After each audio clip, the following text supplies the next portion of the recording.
Herkese salam, YouTube kanalıma və kanalımın ilk vloguna xoş gəlmisiniz. Bugün rəfiqələrimlə birgə Bakı Beynəlxalq Kitab sərgisini ziyarət etdim. Bu sərgi Baku Expo mərkəzində yerləşir. Oktyabrın 1-i başlayır və 7-sinə kimi davam edir. Və həmin sərgiyə 28 may Koroğlu və Elmlər metro stansiyasından şatıl baslar fəaliyyət göstərir ki, onlarla gedə bilərsiniz. Bura Expo mərkəzinin girişidir. Burada müxtəlif musiqilər səsləndirilirdi, rəsmlər sərgilənirdi. Eyni zamanda kiçik stendlərdə şəkillər çəkdirmək olurdu. Eyni zamanda 5 oktyabr Rövşən Abdullaoğlu ilə görüşdə təşkil olunmuşdu. Həmin görüşdə iştirak etmək üçün nəşriyyatdan kitab almaq, eyni zamanda növbə götürmək lazım idi. Gəlin indi də sərgini gəzək. Stendlərdə müxtəlif endirim dərəcələri ilə həm böyüklərə, həm uşaqlara xitab edən kitablar var idi. Eyni zamanda uşaqların əylənməsi üçün bir sıra stendlərdə mövcud idi.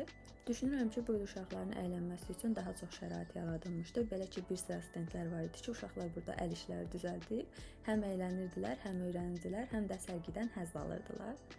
Sərgidə demək olar ki, hər janrdan istənilən növdə kitaba rast gəlmək olurdu. Eyni zamanda müxtəlif fəaliyyət növləri var idi ki, uşaqlarla bərabər böyüklər də əylənib və vaxtını maraqlı keçirdə bilirdi. Sərgidə müxtəlif növ fotozonaların olmasını çox bəyəndim. Həm əylənirsən, həm də boca şəkil çəkdirə bilirsən.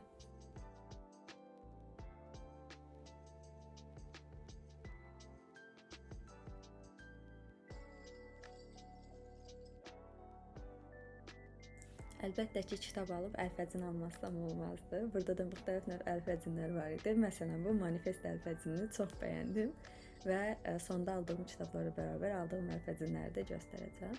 Sərgi uşaqlar üçün olduqca əyləncəli hazırlanıb deyəndə əslində bu maskotlardan da bəhs edirdim. Həm bu maskotlar, eyni zamanda bayquş maskotu da var idi ki, uşaqları həm əyləndirirdi, həm də kitab almağa sövq eləyirdi. İndi isə sizi biraz sərgi ilə baş-başa buraxıram.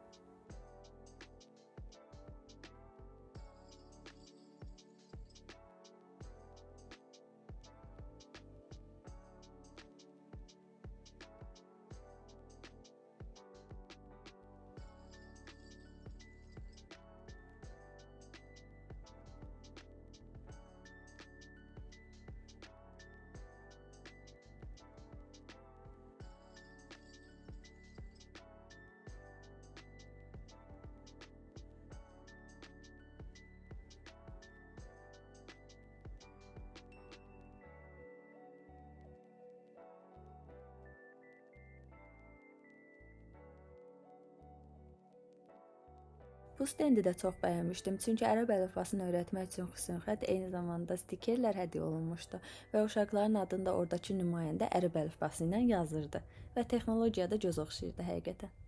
Nəhayət ki, Rövşən Abdullaoğlu ilə görüş vaxtı gəlib çatdı. Baxmayaraq ki, ilk görüş sonra imza keçirildi. Lakin mən istədim ki, siz də onun fikirlərinə mənim qədər heyran olasınız. Ona görə də vloqa birinci imza hissəsini əlavə elədim. Yazıçının nitqi o qədər bəlağətli, aydın, təmiz və maraqlı idi ki, bir saatın necə keçdiyinin fərqində belə olmadım. Mən kitabın oxucuya çatmasının mənəvi tərəfindən danışmaq istəyirəm. Mən oxuculardan tez-tez bu ifadələri eşidirəm. Təsadüfən sizin kitabınız mənim əlimə keçdi.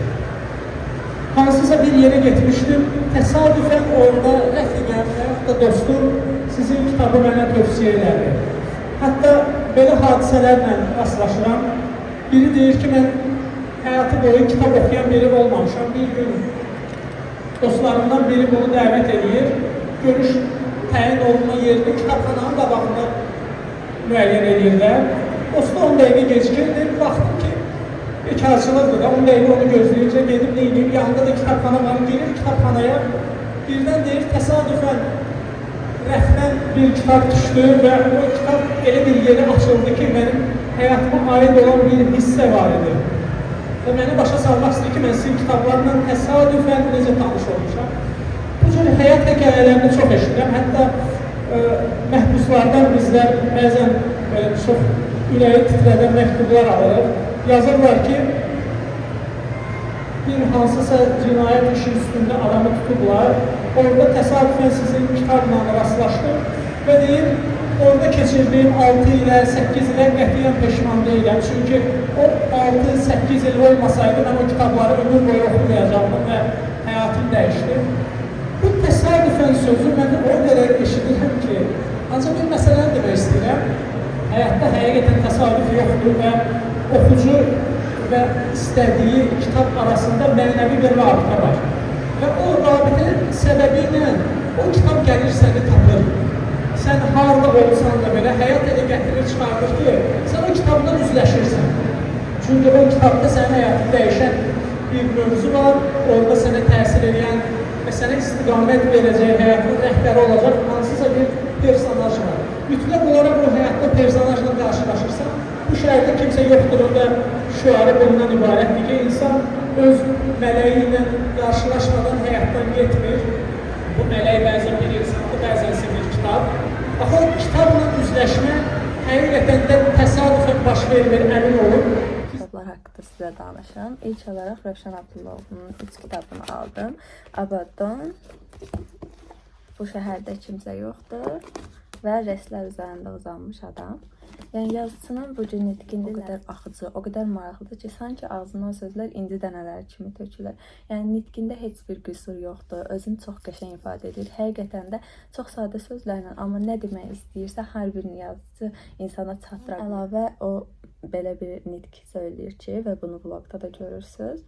Heç nə təsadüf deyil. Hər nə qədər oxucular yazıcıya daim desələr də ki, bəs biz sizin kitablarla təsadüfən tanış olmuşuq. Yazıcı bu qənaətdədir ki, təsadüf deyə bir anlayış yoxdur. Bunun əksinə, yəni bu kitabları biz oxumalıyıqmış. Yəni bu olacaq bir şeydir və qarşımıza müəyyən bir şəkildə çıxır və maraqlısı ondan ibarətdir ki, Rövşən Abdulloğlu ilə tanış olmama səbəb mən ən sevimli qohumum, digər tərəfdən də rəfiqələrim olmuşdu. Yəni yazıçının qələmini o qədər çox bəyənirdilər ki, məndə daim məsləhət görürdülər və həqiqətən də bu gün nə qədər haqlı olduqlarının fərqinə vardım.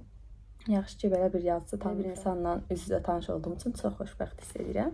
Digər bir tərəfdən ingilis dilində səviyyət kitabları var idi və əslində kitabların maraqlı olduğu üçün biraz da ona görə almış ola bilərəm.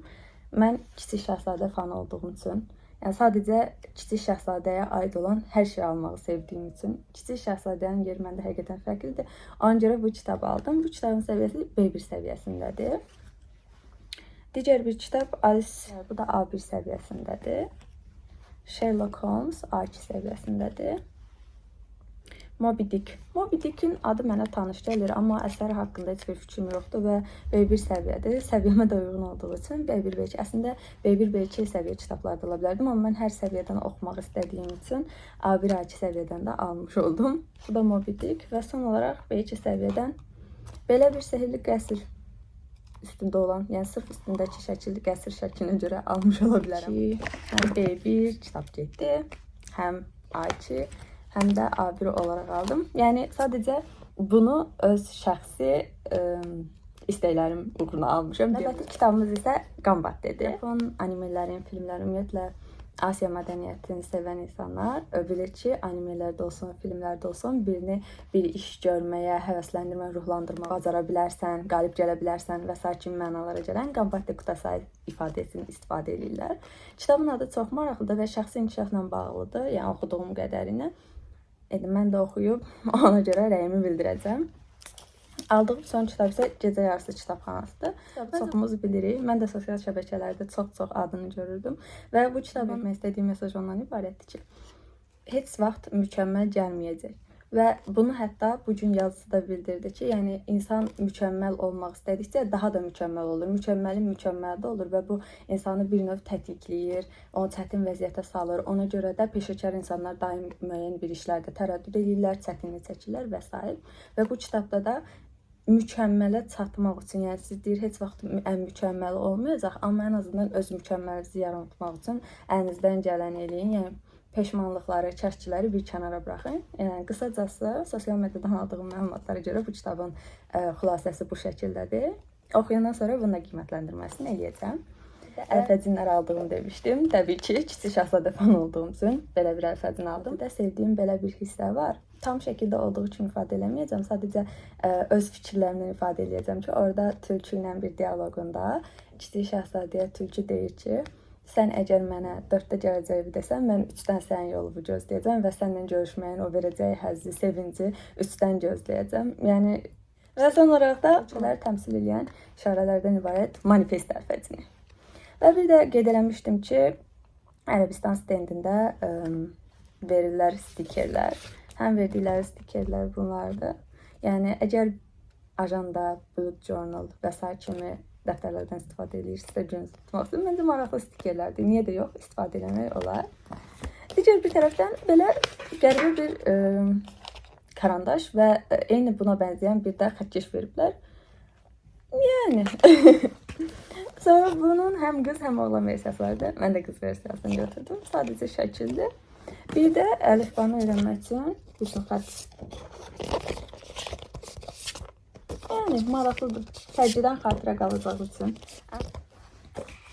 Yəni sizlə paylaşmaq istədiklərim bu qədər idi.